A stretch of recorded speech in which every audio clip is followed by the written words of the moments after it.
Ова е патот Катланово-Велес. Пред Пладнево беше прооден само по една лента, зашто другата не е изчистена, а механизација чистеше само за да помине премиерот Заев, кој одеше на трибина во Велес. Поради излизгување на цистерни, ноќеска овој патен правец беше забранет за движење, но со престанокот на снежните врнежи и со порастот на дневната температура, забраната за тешки моторни возила е укината, велат од Автомотосојузот на Македонија. Оттаму со одговор дека сите забрани за движење на патните правци се укинати со исклучок на патот Тетово-Попова шапка. Во моментот само Тетово-Попова шапка има останато како забрана.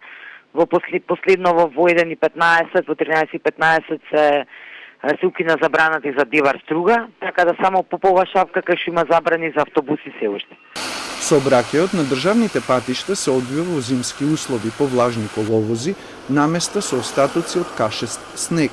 На некои правци кои минуваат низ клисури и усеци можна е појава на поситни одрони. Од Македонија пат апелираат на внимателно возење и прилагодување на брзината спрема условите на патот. Снегот, кој повеќе од 24 часа вее на територијата на речиси целиот Балкан, прави проблеми во сообраќајот и застои на повеќе патни правци.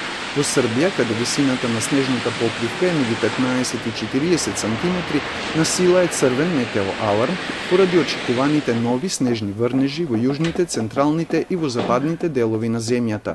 Според Управата за хидрометеоролошки работи, во Македонија снег со слаб интензитет врне само во источниот дел од земјава, а провејува и во Крушево и Маврово. И дува северозападен ветер долж по Вардарието и на повисоките места. Се очекува врнежите да престанат во вечерните часови, велат од УХМР.